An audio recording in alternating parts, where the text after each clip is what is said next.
wanted to jump on here really quickly today to talk a little bit about the pitfall of projection and its impact on culture. 3 people this week have spoken to me about, the intensity of negativity in their working environment and how it's the one thing they really wish they could overcome.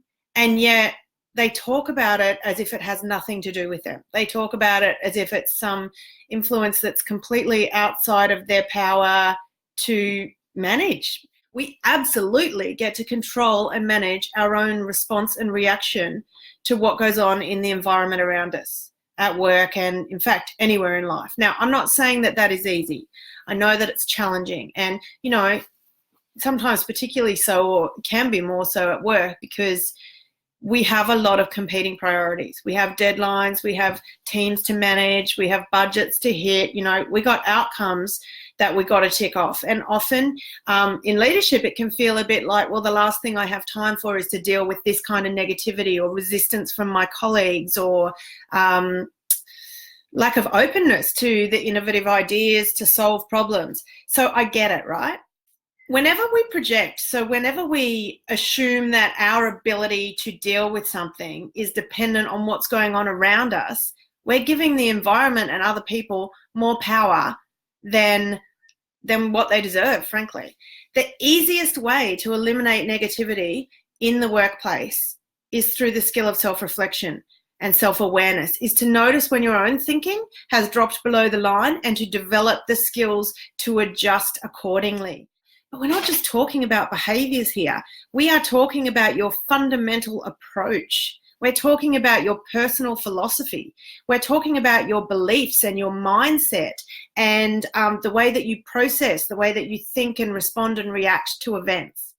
Projection is sucking the life out of you, not the negative environment around you. It's the projection that someone else or something else has to be, do, behave, give you something else in order for you to experience something expanded at work. Now, it would be great if we could get everyone in our teams to be, really resilient, to be very self-reflective, to use all of their skills of emotional intelligence to communicate more effectively for outcomes. But we cannot force someone to get from below the line to above the line if they're not A, willing, and B, capable.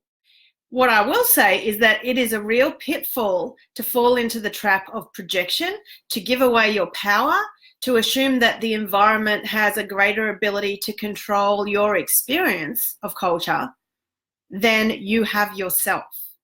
The impact on culture of projection is that, it never actually alters, right? It actually feeds that cycle of blame and resentment and negativity, which is the very thing we're trying to escape, because the culture becomes the sum total of our thinking and behavior and interactions with each other. And so as a result, when we assume that the power is outside of us to influence the environment, we actually perpetuate that negativity and cycle. Step out of those feelings. Start noticing, use your skills of self-reflection and awareness. And if it doesn't come naturally to you, then make a conscious decision to check in 3 times a day with yourself and ask, how am I feeling about the environment today? How is what is the culture triggering in me? What's going on for me about the people I'm interacting with today?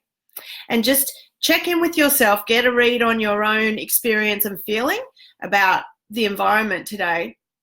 And then ask yourself, what is the one thing I can do now that's going to align me with the kind of intention I have for my experience at work today? And then in leadership, the next thing you want to do is ask yourself, what's the one action I can take right now to motivate or inspire or enable my team or the people around me, if you don't have a direct team to manage, to get themselves back above the line, right? In a way that's not blamey, that's not about projection, that's not about what we should be doing, but just about, what is it that you want to create? Go claim it. Set your intention for that and create it. Get yourself out of the pitfall of projection and step back into the positive vibe of being empowered and being at the source of your experience.